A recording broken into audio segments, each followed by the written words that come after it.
Hello, everyone, and welcome back to another episode of the Reader Journey podcast. Today we have Scott Young, the author of Ultralearning, Master Hard Skills, Outsmart the Competition, and Accelerate Your Career. Scott, thank you so much for coming on the show today. Oh, I'm really happy to be here. So I think a good place to start would be if you could tell us what ultralearning is and why it's such an important skill to have in today's world.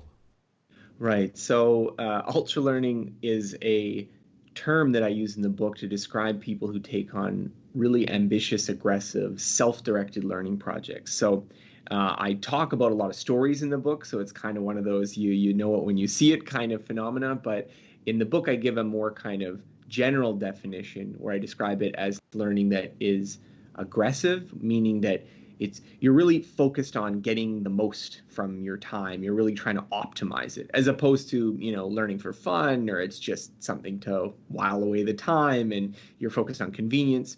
This is someone who really cares about actually knowing things and building skills. And then the second factor is that it's self-directed. So in this case, I focused on people who took on projects of their own design. Maybe they used teachers or helpers in various points, but it's different from, let's say, a medical student who has a very aggressive studying approach, definitely cares about results, but is in a very formal program. So they just have to follow the path that's been laid out by their school or by their institution. And the reason that I think this kind of idea is important, not just because I think a lot of the stories that I document are kind of interesting and fun to read, but also because I think that we live in a world that is constantly changing, demanding more and more of us, and often demanding stuff from us that we don't learn in school or we didn't learn in school. And so I think ultra learning should be something that you keep in the back of your head of, oh yeah, there's this sort of approach I could take where I go out and I really try to plan to learn some important skill, and maybe I can learn from the people who do this well, as a way to not only improve your career, but also to tackle personal projects. I also talk about people who've done lots of interesting and weird things, and sometimes they were professional, but sometimes they were just for something that the person really wanted to get good at. Right. Yeah, and that's one thing that I loved about your book is like, one, you teach people how to learn, which is something that surprisingly education hasn't taught us. And then two, it's like you provide like this guidelines of how, like, if you want to learn a new skill or do a new project, if like you follow these 9 principles of ultra learning, like you could be successful in this. And especially as you mentioned earlier, like in the world we live now, it's like just having an education isn't enough. You have to kind of be the self learner, because like the world is constantly changing, and like those who kind of like learn on their own will be like successful.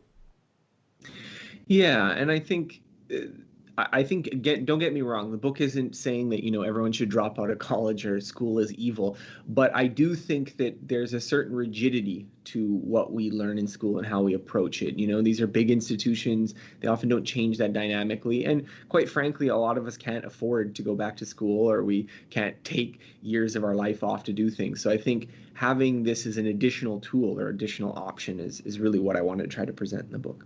Totally, and I think you did a phenomenal job with that. And like you just mentioned, so you took 4 years of MIT classes in just like 12 months. I'm sure like a lot of people could relate. Like I took a couple online classes, but I couldn't even like get through 1 or 2 of them. So how were you like so motivated to do like four years of classes in 12 months? Right. So the project you're talking about is a project I took on about almost 9 years ago now. I called it the MIT Challenge, and it was shortly after I graduated from my undergrad at an actual university. I went to school and I did a business degree, but I kind of felt like I wanted to study computer science, and I'd actually been like doing research to like maybe going back to school and re-enrolling and doing all that kind of stuff. And it was around this time that MIT uh, uploaded a lot of their materials from their courses online. So this is called MIT OpenCourseWare, and it's one of the largest platforms. Other universities also have their own courseware projects, but MIT's is one of the biggest. And I found some computer science classes, and I was like, oh wow, this is really great. Like they have the actual classes. And I should also note, for the people who maybe have dabbled in this before, there's a new thing now. Well, I'm not that new. It's also several years old, but it was new when I was doing this project, called MOOCs. And these are courses that big universities or even smaller universities put out that are specifically made for an online audience. And they tend to be, not that they're bad, but they tend to be a little bit easier, watered down, shorter videos. They're certainly not like the MIT course that they put online is not as hard as the actual MIT students.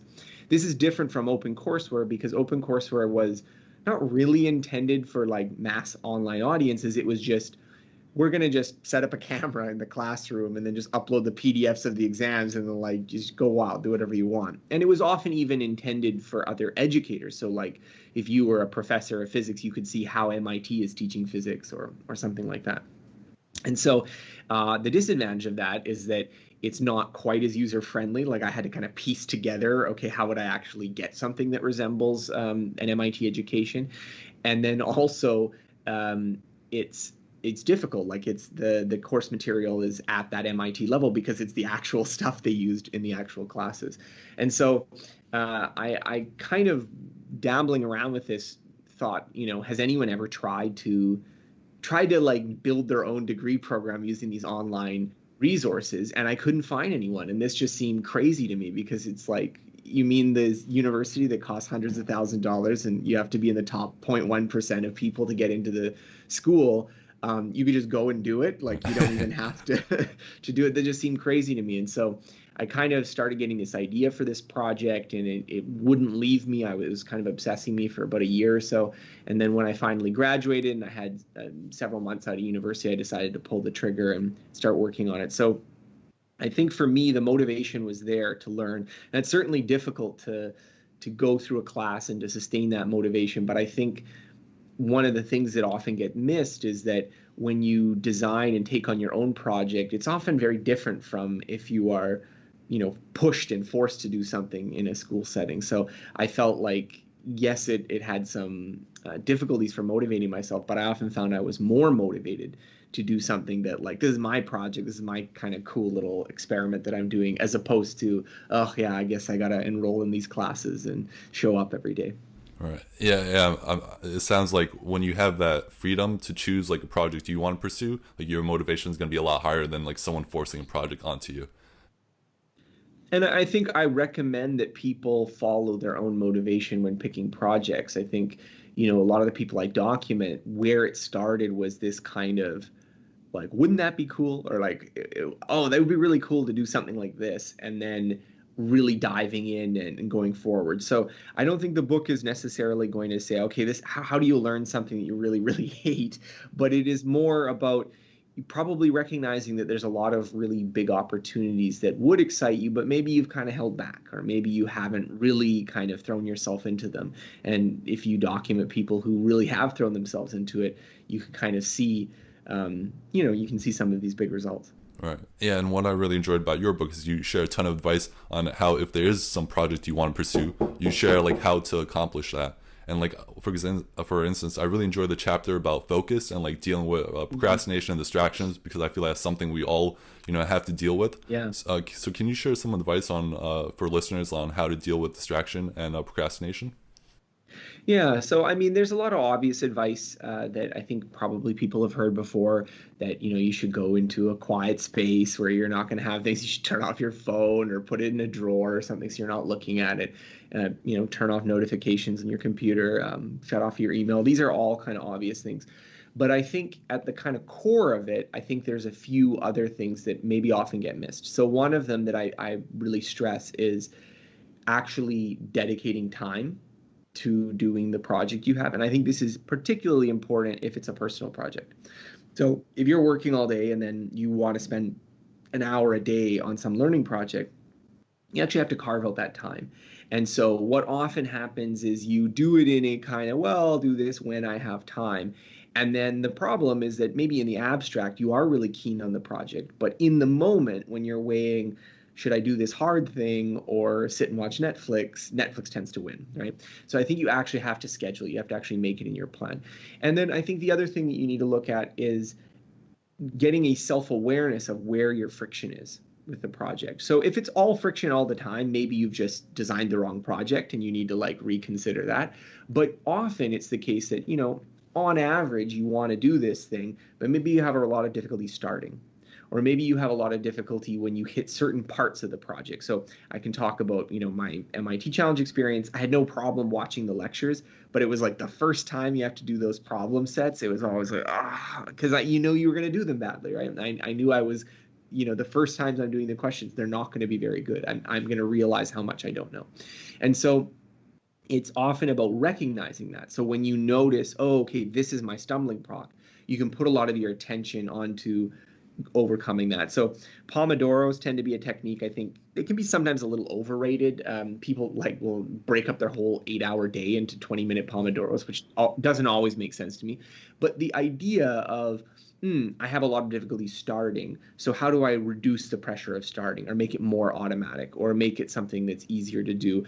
And you can even just establish little rules for yourself. So you can have things like, okay, well, I have from 8 till 9 p.m. is when I work on this project, so I have to go like 8 to at least 8:05. I have to work on it. And that seems like a weird thing to say, but it's a lot easier to say, well, I'll work on it for 5 minutes, and then if I'm really too exhausted and I have to watch that Netflix show, I'll take a break. Means that you're probably going to get started a lot more than if you say, no, I have to commit for the full hour every time. But it's about recognizing where you're getting these friction within yourself. So if you're the kind of person that you were actually going every single day for the full hour, then saying you're only going to do it for 5 minutes maybe is a step back. So it really does depend on figuring out where that friction is for you, and where you're stalling and where you're not getting the motivation to do it. Yeah, I really enjoy the advice on one, like recognizing why you're procrastinating and like what's really stopping you there. And also, like, I'm a big fan of the Pomodoro technique, and I've done it all the time. Like, usually I'm like, okay, I'll read for like 25 minutes, so I'll work on this for 25 minutes and then take a 5-minute break, with the exception that maybe sometimes you get into that flow state. And like once you're going, it doesn't make sense to like take that break. So yeah, huge fan of the Pomodoro. But I think as a tool to get started, I think it works quite well. And so I do think that that self-awareness is very important. And I think that's a theme throughout the book, that a lot of the reasons we struggle with learning is that we don't step back and look at, like, what am I actually doing right now? And I think the more that you can cue into that and kind of develop an awareness for, okay, I seem to not actually be getting around to putting in the time in my project, or I'm stalling on this part that I know is important. That can make a big difference. Yeah, totally. I think just having that, something that like gets you started, is like such an important part of the project, and then you could, optimize it or like work longer later on. But yeah, just starting the project is like key. And then another point I really enjoyed in your book is about learning from the source, and like how you want to be direct in your ultra learning project. And you talk about, for instance, like you're better off practicing speaking to someone if you're practicing like a new language than like using something like Duolingo just to like learn new vocab words. So could you share a little bit more about like the importance of like direct learning? So this actually, this principle of directness is drawn from a big literature in psychology on transfer. And this is one of those things that, like, if you read the research, it's just enormous how much research there is on this, and yet it is really underappreciated by everyday people. And I think it's because we have one of these common intuitions that turns out to not quite be right. And so the common intuition we have is that the brain is like a muscle. And so, like if you were going to the gym and you're lifting weight with your arms, then if you go to the grocery store and you're picking up grocery bags, you're also going to be stronger. And admittedly, there's a difference between bicep curls and carrying groceries, but we expect there to be quite a bit of transfer, because if you've got big muscles, you're going to be strong. However, the brain is not a muscle. It's a different kind of organ, and it turns out that it's a lot more specific. So when we learn and acquire skills, they tend to be a lot more precise. They're a lot narrower than we often assume. And this means that when we do learn things, not only do we think we're kind of learning in a fairly broad way, but often we're actually learning something quite specific, but also we tend to kind of assume that, well, it doesn't really matter what you're doing as long as it's sort of related to that. So the language learning example is the one that I bring up because Duolingo is like by far one of the most popular language learning tools out there. And I don't want to say that, it's 100% useless, but I tend to be pretty pessimistic about how good you'll be able to speak a language, which is why most people are doing it. Let's be clear. Most people are doing Duolingo because they want to go to Paris and, order a baguette. They're not, that's the goal for most people. But if you use the app, the way it normally works is it gives you little, sentences. One of the exercises, and I've used it before, it will give you like multiple choice entries. So you get like a sentence and you're like filling in the blanks, basically assembling a sentence by tapping on buttons. And the problem is that what you're actually doing with your mind when you're doing that activity is quite different from what you actually have to do in a speaking situation. What I'm doing is I'm looking at the words and I have to say, oh, this is the first word, this is the second word, this is the third word, and I have to tap on them. I don't have to pronounce the words. I don't have to recall how they're said. I can just look at them. I don't have to really even know exactly the grammar of the sentence because there's only a limited number of options there. So, and often like if it's a sentence, they'll capitalize the one that goes first, so it's obvious what the first one is. Now, there are ways of making that kind of exercise more effective. So I'm not necessarily against doing flashcards for vocabulary, but flashcards for vocabulary are a lot harder, where it's just like, what's the word for this? And there's nothing, and you have to just remember it. But even then, if you only did flashcards, you wouldn't be able to speak. And the reason you wouldn't be able to speak is because there's all these other skills that you need to have in order to actually perform. And so the sort of long story short of this is because of all this research we have on transfer, because we know that skills are often acquired narrowly and they kind of stay stuck in the context and situations we learn them in, that if you have any kind of practical project, you're learning a skill for something, then it really pays to think about how am I actually going to use this skill? And when you are designing your learning project, to make sure that the activities you're doing for practice are at least similar to how you're going to use the skill. So my example is that if you want to learn a language, a much better thing to do is to go to italki.com and set up a tutoring session where you actually are going to have, a Skype or Zoom conversation like we're having with an actual person. Now, that maybe is not exactly the same as, walking around Paris and, going to the boulangerie and ordering a baguette. Maybe they're not exactly the same, but they're going to be much, much more similar than just playing on your phone. And so language learning is a good example of that. And I think it also illustrates this sort of ultra learning principle because obviously talking with a tutor is more difficult and harder and a bit scarier than playing on your phone. And so you have to be really deliberate minded. You have to be like, no, I actually care about getting results and making progress, not about just, passing the time away while I'm, waiting in line at the grocery store or something. Yeah, I think the biggest takeaway I got from that chapter is like you really want to practice as close as you can to like the real thing. Like I think there was an example James Clear mentioned earlier is like it doesn't matter how many books you read about weightlifting. It's not until you get into the gym and actually do the weightlifting that you'll actually like grow. And it's like the same thing like when I was learning basketball. It's like watching videos helps in a way, but it's not until you actually like, do the drills and practice it yourself that you'll get like the results you want from it. And I should be clear, I'm not really advocating. Some people have taken this as I'm advocating like you should never read a book or watch a tutorial. That's obviously not the case. Like that's going too far. It still helps to like have someone explain to you grammar for a language in a book. I'm not against that. But I think if you only do that and you never do any practice, particularly because the practice is the thing you're scared of and is hard, you may be sabotaging yourself. But there's also subtle ways that this transfer principle applies. So I don't want to just make it into something that's just obvious that like, well, you just got to do the real thing. That is true, but there's often subtleties to it. So for instance, if you're learning to dance, let's say, if you're like partner dancing, like salsa or swing dancing or something, you'll often go in a class where they'll like teach you some kind of routine and then you do it with people and you rotate and then you do it over and over again. But the problem is that if you go to a social dancing environment where you're meeting people who didn't practice those moves with you and maybe they know different ones or something, then you actually have to develop the skill of communicating with your body what's coming next in the sequence. Whereas in the classroom, you don't need to do that because they also know what's coming next, so they'll help you out. And so this is a situation where you could spend a lot of time in a classroom, do your first time social dancing, fail utterly, and think to yourself, oh, I'm just really bad at this. Like I'm just not good at this. And it may just be, no, you're missing one of these skill components. And so I think the problem of a lot of the learning advice I talk about here is that I think a lot of people maybe have kind of inadvertently used a bad method for learning something, not gotten great results. They spent 6 months on Duolingo, tried to speak, didn't really do that well. And maybe they internalize it as a personal failure, that the problem is that I can't learn languages, or I can't dance, or I can't play basketball, or I can't do this. And so that's why I think, not just with directness, but in general, really uncovering the principles for learning and investigating that is important, because if you're going to give up on something that you're interested in, you care about, then you probably want to be sure that you are doing it the best way possible. You don't want to just have that kind of mistake, right? All right. Yeah, that makes a lot of sense. And so one of the most eye-opening chapters in your book was the one about retrieval, especially like the paradox of study, where you talk about like we believe if something feels easy, we feel like we're learning it, but that's not really the case now, is it? Right, right. So this is another one that it was like the research was so good that I had to make a whole chapter out of it. And I wasn't initially going to make a chapter for retrieval, but then I'm reading it. I'm like, oh no, this is too good. I have to make a whole chapter for it. So this is the idea. I'll give an example of an experiment, although there's lots of experiments, but one experiment that was done by, I think it was Jeffrey Karpicki and Janelle Blunt. And they took students into different groups.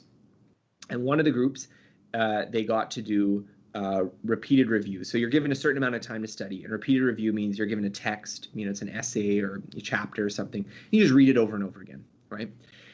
And another group, they got to do concept mapping. So I'm not sure if you're familiar with this, but it's kind of a popular learning technique where you write the main idea and then you draw arrows. And so it's a little bit more fancy than just looking something over and over again. But they also did it with the book open. So you got the book open, you're writing the main concept, this kind of.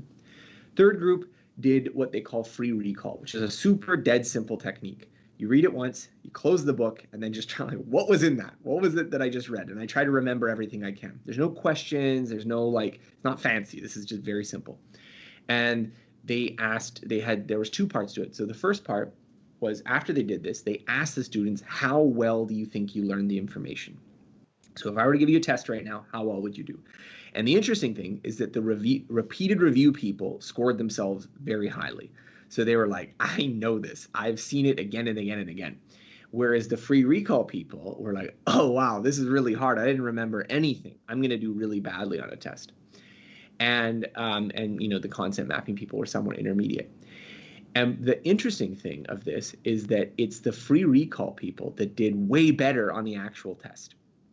And so this is a real kind of quandary we're in, because if we're basing how we should study, how we should learn based on our subjective assessment of our knowledge, then the techniques that we use that make us feel worse, that make us feel like we don't know anything, are often the things that we avoid. And yet they're the very things that we need to do to learn. So in another study that was done, which I thought was also representative, because in this particular study, they weren't given a choice. So it wasn't like the students thought that repeated review would work better. They were just told to do it. But in this other study, they were given the choice of which ones to select with. And what they found was that the students that felt like they weren't ready yet, so they felt like they were, no, I don't know this enough yet, I can't do free recall, stuck to a repeated review sort of idea for studying. But if you, through the experiment, forced those same people to actually do free recall, then they performed better. So this is an experiment, but this is a very common situation. Okay, you're doing a chemistry class in school, and you're reading the material, and then you're like, okay, I've got this practice exam. And it's like, oh wow, but I'm nowhere near ready to do this practice exam. I better go over my notes a few more times first. And basically what this is saying is that it doesn't matter whether you're ready or not. Doing the test is going to help you learn better than reviewing your notes again. And so this is, I think, along with the directness and transfer research, something that is counterintuitive, and a lot of people make the mistake about, is that they choose these kinds of I'm going to rewrite my notes and draw circles around things and use colored pens and whatever. And this just doesn't matter. The thing that matters for learning, especially for, the kind of learning that we care about, which is actually being able to recall stuff, it actually, you have to practice recalling it. And I think it also fits into the overall ultra learning kind of ethos I describe in the book, where that we have this experimental result, that there is a method that works a lot better than what students typically use, but the disadvantage of it is that it's harder, it's more uncomfortable, so you're unlikely to just use it if your goal was just to fritter away time. But if you were serious about studying, you're like, I only have 10 hours a week to devote to this project, and it really matters to me how much progress I make, then yeah, spending more time doing retrieval practice is going to make a big difference. Yeah, and when I was reading this chapter, I actually felt like internal pain because I can't tell you like how many times like before an exam I would just look over my notes and just highlight it and feel like, okay, I got this stuff down. And then when the test comes, it's like I have no idea what the answer was. And it's like I wish people taught this in like college, like how to learn how to learn or something like that, because I'm sure countless students make the mistake of just reviewing their notes over and over again without testing themselves, even though testing themselves is like the best way to like practice that retrieval and like do better on exams. Yeah, and I think there's also some factors here as well when it comes to like what is the form of the retrieval. So in these studies, they're dealing with, it's just review or free recall. But obviously, if we're learning a lot of subjects, there's the direct practice component as well. So it's not even just about doing some kind of practice. It's also about doing what is the best kind of practice. So I think there's a lot of these little knobs on the learning dials that you can kind of tweak and get more results out of your learning. And there's probably cases where maybe you've learned something in the past particularly well, and those knobs all happen to be turned to the maximal point, and you're, oh, I was really good at learning this, and I did X, Y, or Z.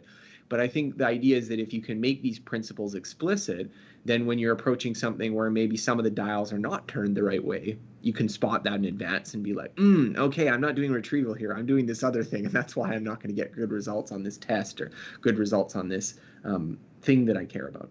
Yeah, that's great advice. And for any college students out there, even high school students, start practicing that, free recall, start testing yourself, and you'll probably do better on the exams. And I think, so related to retrieval, you also have this great chapter about retention. And you tell this incredible story about Nigel Richards, who won the French World Scrabble Championship, even though he didn't know French. And that just like blew my mind.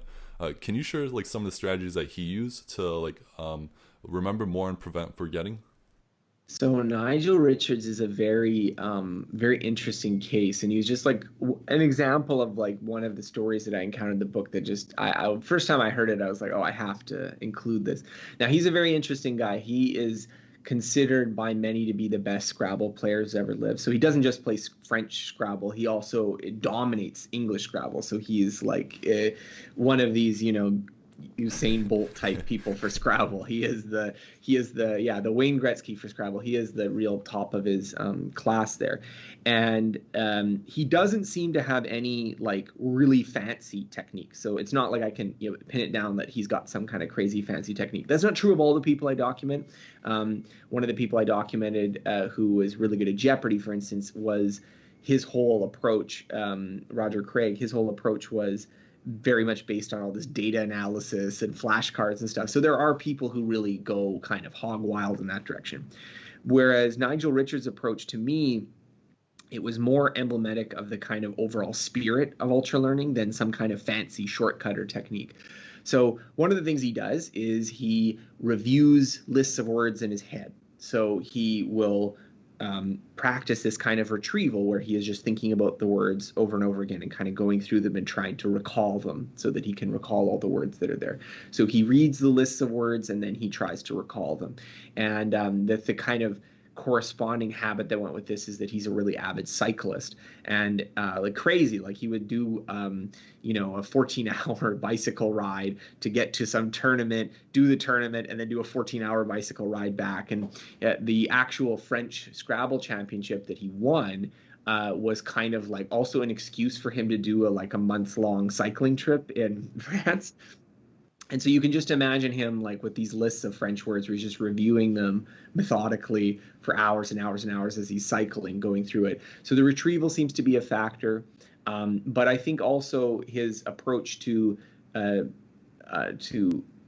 learning things as well, related to spacing, was one of the other ideas that I talked about in that chapter, and just the idea that if you expose yourself to information multiple times, you're going to have better long-term memory of it than if you just expose it to yourself a bunch of times in a short burst. And so this seems to be also kind of evidenced by his approach of doing this over periods of time. So certainly there's something special about Nigel Richards. Clearly, I don't think that there is something entirely replicable in his strategy, but I think what you can see there is this sort of intense devotion to learning and doing things well that I think is something that we can all admire. Yeah, there's a lot we could learn from him. And like a big takeaway I had from that chapter is like the importance of like not cramming. So instead of like studying for like 7 hours one day, you want to spread that out for, like 1 hour every day for a week. And that like just spacing out your learning helps a lot with the retention and like remembering more of what you read.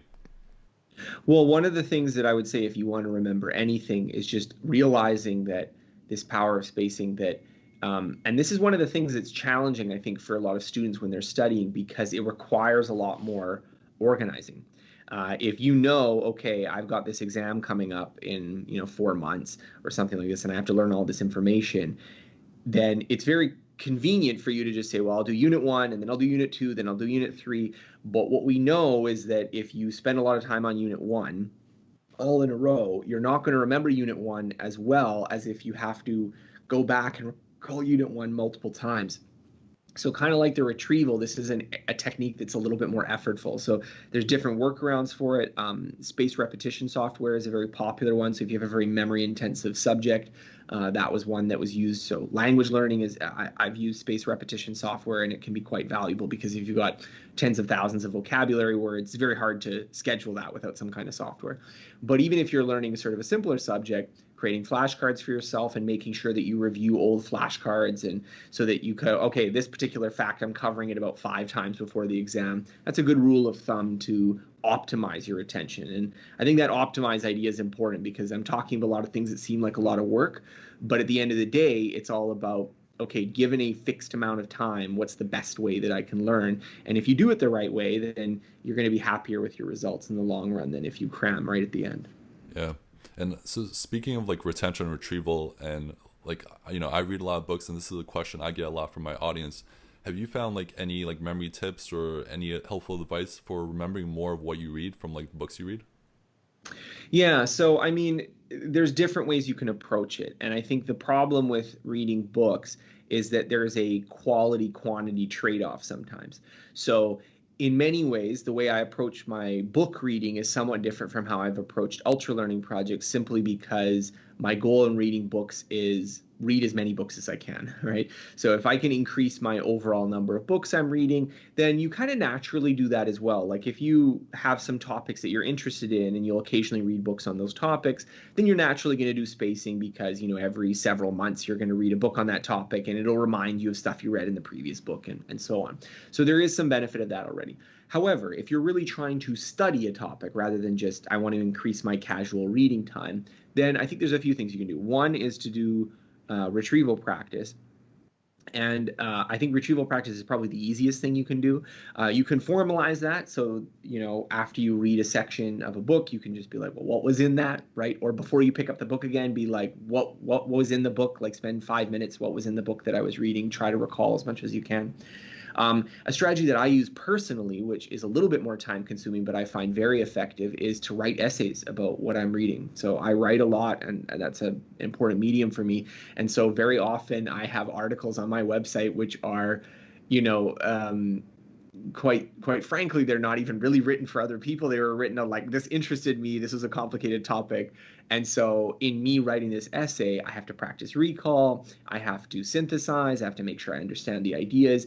And so writing is often a very good tool. So even if you were interested in improving how you read things, just having a habit of like going on Amazon and writing a book review where you kind of summarize some of the main points, or using Goodreads and summarizing some of the main points, is a really good way for you to practice recall, practice your understanding, synthesis, and I think get more out of your books.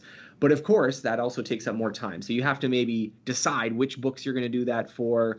And so, if there's a book that I really thought, oh, wow, this was mind-blowing and deep, and I'm worried I'm going to forget it, then I often do that. So an example, I read a book by neuroscientist Joseph Ledoux on anxiety, and I wrote a book about it I wrote a book review of it called Neuroscience of Anxiety, and it was largely me being like, this is a really complicated and interesting book, so now I'm going to try to like dump and synthesize, because otherwise I'm going to probably forget a lot of it.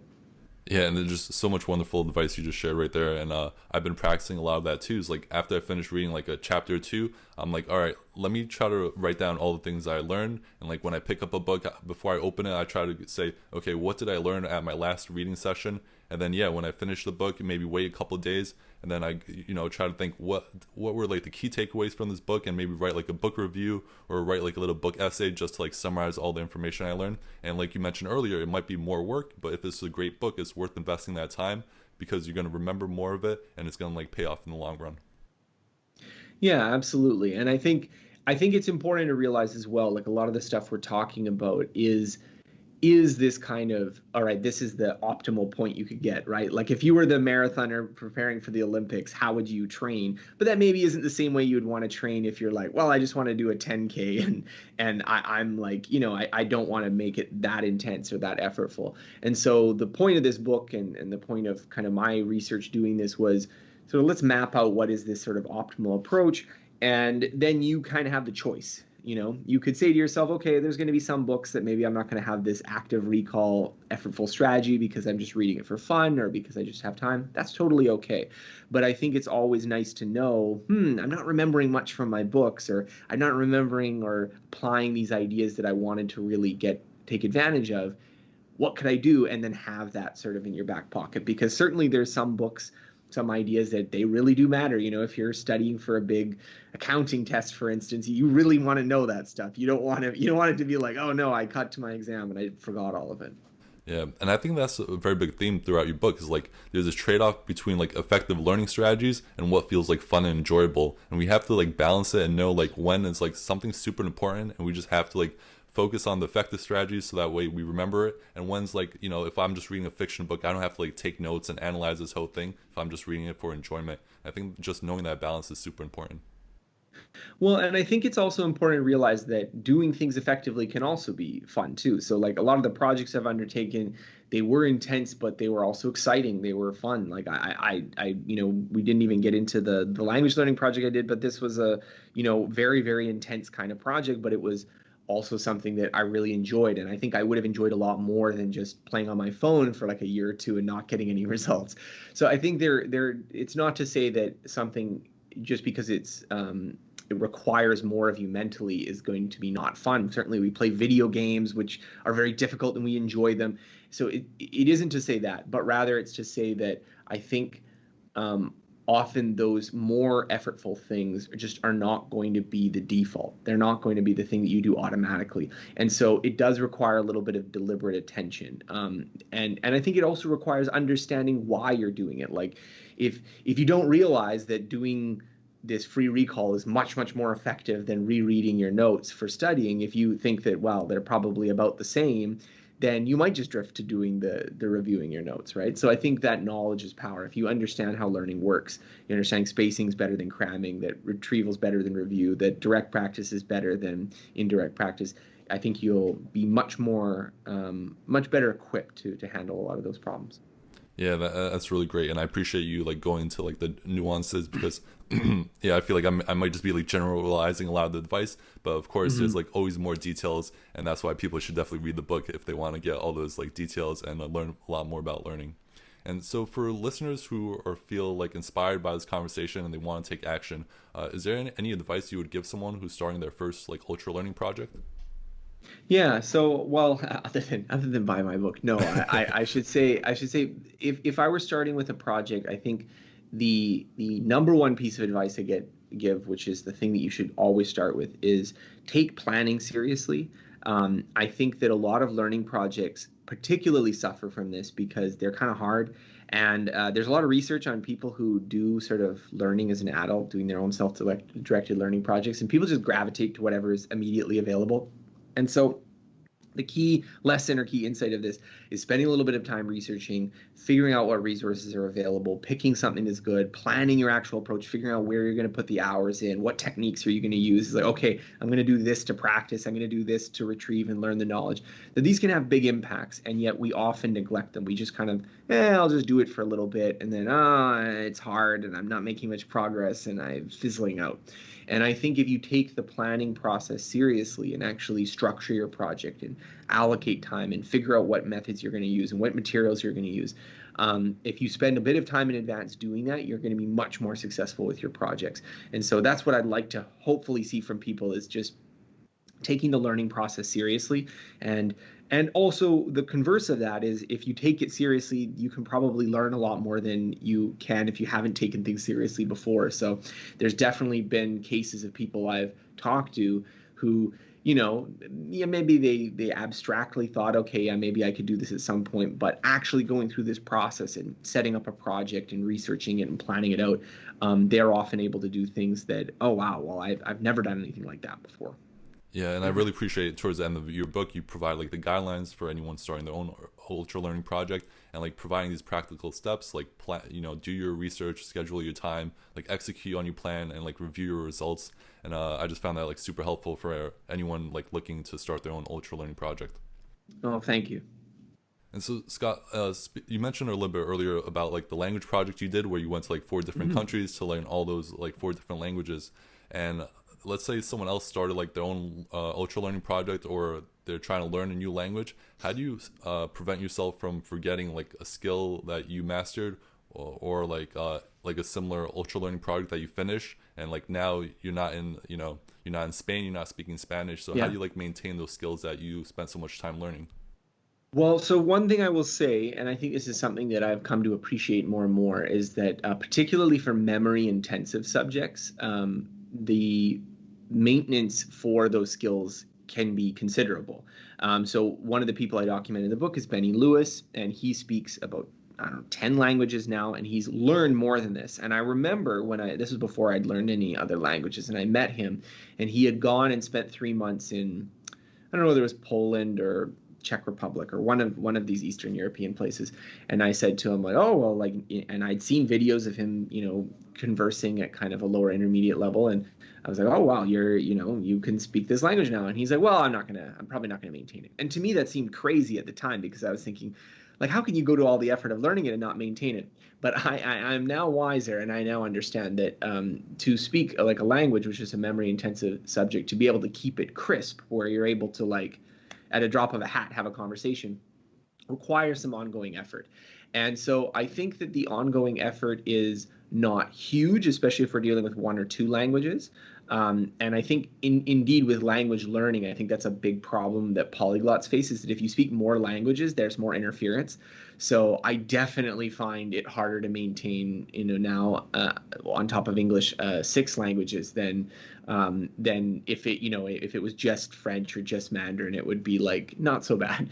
And so I think that there is definitely something to be said for, it's okay not to maintain all of your skills. I think relearning is something that is actually a lot easier in a lot of cases and may be the right choice. So if you are in a situation where you're like, well, I'm not going to use this in the meantime, making sure that you're maintaining every single piece of knowledge you've learned may be a little bit too hard. But at the same time, I think if you are wanting to keep a skill sharp, I think it's mostly about having a regular habit or schedule of interaction. So for years, what I've done in my case, because I've wanted to maintain my ability to speak languages, is set up Skype tutoring. So I have like a hour Skype tutor once a week or once a month. And that gives me a chance to practice. And it's not the same as like living in Spain, as you said, but it does kind of keep things at that kind of that level where it's not too hard to reactivate it if you need it. And then I think there's also something to be said for people who want to go deeper, because I've talked about, learning a lot of different skills here and there, but there's certainly going to be topics that you're not going to have to worry about maintaining them because they're kind of a constant interest for you. You're constantly digging deeper. So I think for those subjects, often the case is that when you learn even further, then you kind of consolidate the stuff underneath. So there's a nice study about people who were learning, I think it was algebra, and they found that doesn't matter how smart you are, you kind of have your knowledge decay at the same rate. So the people who got 90%, maybe they lost like 10% a year. These aren't the actual stats, but like, you're 90%, 80%, 70% on the test. And whereas the people who got 40%, they were 40%, 30%, 20%. Like, it was also kind of the same sort of decline. However, what they found was that there was a subgroup of people that went on to learn calculus, and those people didn't have the same decline. And so what this shows is that, like, if you learn in a more advanced setting that really overlearns the stuff that's underneath, that stuff tends to be a bit more resistant to forgetting. So that's another strategy you can employ, that if you really want to be good at this basic stuff, then mastering this kind of like well, this is much harder than that, and you have to be really good at those basic stuff, I think can also be another way of sustaining knowledge long term. All right. It's funny you mentioned kind of like that over mastering skill, because I used to have this job where I like always worked in Excel, and like yesterday my roommate asked me like, hey, can you help me with this Excel thing, and I haven't used Excel in like 2 years, and I was like, Yeah. oh yeah, use this shortcut, and she was like, wow, I didn't know that. But it's like I was so into Excel back then, like I just still remember like a lot of the shortcuts even though I haven't used it in like years.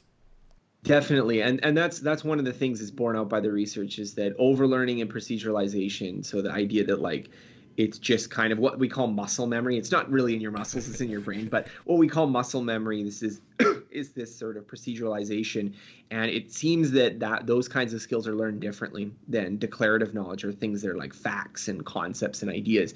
And so, it's why we say it's like learning a bicycle and not like learning trigonometry, right? Because riding a bicycle is something that's very difficult to forget. So there are these little things that you can do to kind of shift things in the direction of maintaining the knowledge long term. Yeah, I just love how much like stories and studies you share about just learning how to learn, and just like so much fascinating stuff in this book. And like I enjoyed towards the end of the book, you have this great chapter about raising kids to be ultra learners. And although I don't have like kids of my own, I hope like in the future that they do become like ultra learners, and I'm sure many listeners or parents. So could you share some advice on how to raise kids to be ultra learners? Well, so the idea wasn't necessarily to present it as this is the advice for how to raise children. I wrote the chapter before I had any kids of my own, and I was just fascinated by the idea of this is the example of the Polgars, and their father Laszlo Polgar decided that he was going to raise chess prodigies, even in advance of having kids that showed any particular talent, and he actually did it. Like his three daughters all became world-class chess players, including Judith Polgar, who I believe was until recently the highest-ranking female player of all time, and she competed in the world championship and these kinds of things. And so the ideas that were sort of present there were kind of leaning in favor of that we do have a lot more capability than we think. And I mean, it's just an example. This isn't some sort of scientific proof. So obviously, if you are like a staunch determinist and you believe that talent is everything, then, a study like this is not going to change your mind at all. But I do think that it's interesting showing this kind of capability. And in my own sense, I'm not sure that I would want to, manipulate my children's future so that they're really, really good at chess. I don't really favor that kind of approach. But I do think, with my own son and when he's older, what I would really want to instill in him is not this kind of I'm going to turn him into a chess prodigy, but the idea that for anything that he wants to learn that's difficult, that he has the tools and resources to do it, and that he has this sort of experience of pushing himself to do something that's, that he's interested in, that and that's hard. And so I think that in education, often what we're trying to do is mold our children into some version that we want for them. So we want them to be good at, math, and so we force them to grind math problems. And there's benefits to that. I'm not going to argue against the idea that we shouldn't teach our kids to do things they don't naturally want to do. But I think there's also such a benefit in igniting that spark for people to think about, well, what's something I would like to learn? And we rarely ask kids that. We rarely ask even adults that, of what they would like to learn. What would they like to be good at? What would they like to really understand? And so I think, this is the real benefit of self-directed learning, and really at the core of what I believe in is that I think the world is a much more interesting place when you believe that you can go out and get good at things that you want to get good at, see things you want to see, and learn things that you want to master. Yeah, and I think you just shared a great point. It's like even I think Judith's father, like he didn't force them to like play chess necessarily. It's like at a certain point they had to be self-motivated, because like a certain point they passed like his level of chess learning, and like they had to go out on their own and like have that motivation to become like a great chess player. And it's like you can only push the kids so far, and then you have to kind of like let them go to do their own thing. Well, that definitely deserves mentioning because, you can contrast the Polgar's kind of educational style with the kind of like tiger mom parenting style, which is it wasn't based on you have to do this and you're forced to do it. Rather, he was very careful in kind of cultivating this motivating environment so that they would naturally become very curious and interested in chess. And I think when you're, 4 or 5 and you're really good at chess and everyone's always applauding you on how good you are at chess too, I think it does also spur some of that motivation. And so I think the way that he set up that kind of project, I don't think it was necessarily the case that he was coercing his children, but I do think that it just shows that there is we kind of take for granted how well this is just how education works, or this is how everything has to be. And I feel like there's a lot of inertia and kind of status quo bias in how we approach learning. And so again, my goal with this book is not to make any definitive claims about everyone can learn X or this is the new standard of what we should be teaching in schools, but rather just to have a more open-minded attitude. And I think I want to encourage people to have an open-minded attitude about themselves, about what they can accomplish, about what they can do. Because sometimes we have these strong opinions about, oh, I could never do that. I've gotten that a lot from reading the book. Oh, I could never do that. And it's like, well, how do you know?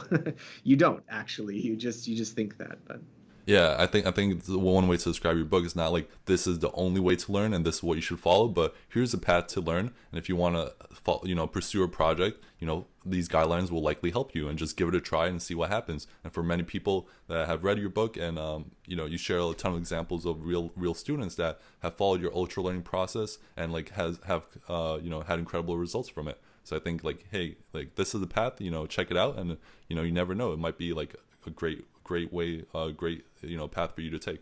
So Scott, I want to be respectful of your time here, so I want to ask the closing question I ask all my guests, which are, what are 2 books that had a major impact on you, and how did those books change you?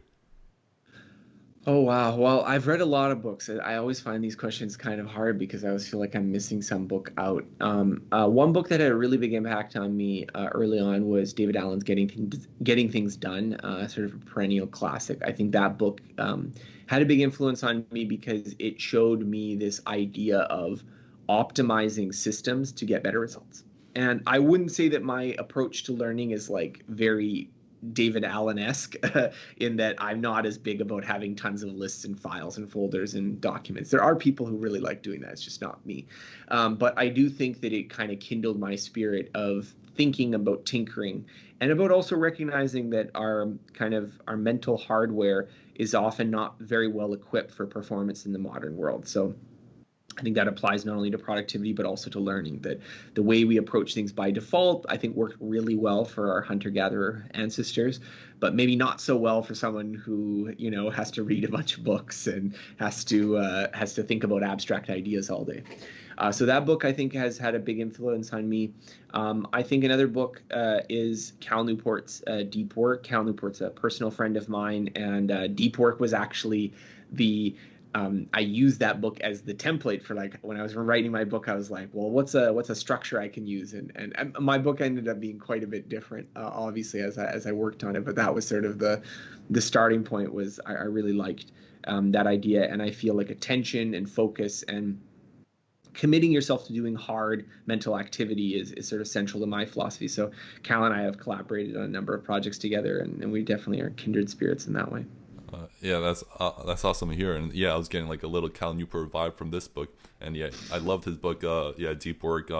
Still working on getting him on the podcast. But so you've taken this MIT challenge. You've taken this 4 different countries, learned 4 different languages. You did the portrait challenge. Are there any ultra learning projects you're currently pursuing?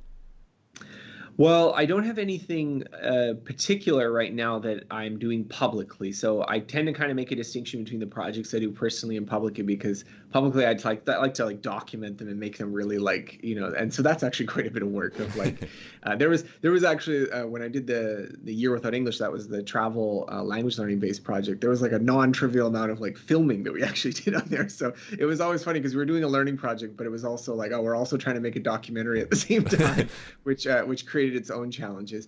Right now, one of the things I'm doing is I'm working on a new complete guide. So I have these complete guides. I just published one recently about motivation. So it was me kind of reading all the research on motivation and trying to assemble it in a package for someone who doesn't want to read all the research but wants a kind of good summary of the current understanding of what we know and think about motivation. And right now I'm doing one on productivity.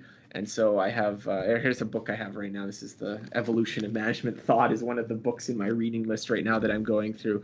But I'm not sure whether I would call it an ultra learning project per se. It's not necessarily meeting the same kind of intensity standards I've set before, but it is a sort of self-directed learning project that I'm going to try to write something up about it when I'm done. Awesome. And Scott, so this has been a really wonderful conversation. I enjoyed learning about learning with you, and I'm sure listeners did too. Where's the best place for them to kind of connect with you or learn more about your work? Perfect. Well, you can visit my website at scotthyung.com. That's SCOTTHYOUNG.com. And there I've got over 1,400 articles. There's links to all my projects, lots of learning advice. If you are interested in the book, you can get it at Amazon, Barnes & Noble, and you can also listen to it on Audible if you're not tired of listening to my voice.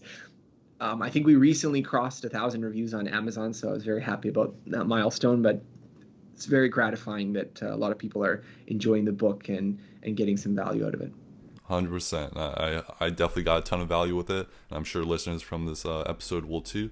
And Scott, I just want to say thanks again for writing Ultralearning, and thank you for coming on the Reader's Journey podcast with us today and sharing, talking about your book today.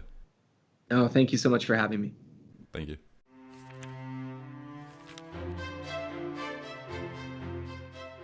Hey everyone, I hope you enjoyed this episode of The Reader's Journey. You can learn more about what was covered in today's podcast in the show notes below. If you enjoyed this podcast, the best way you can support it is by subscribing and leaving a positive review. If you're looking for reading tips or book recommendations, head over to alexandbooks.com. If you want to join my reading journey, you can follow me on Instagram and Twitter by searching for Alex and Books. That's all for now. Thank you so much for listening, and I hope to see you soon. Read on, everyone.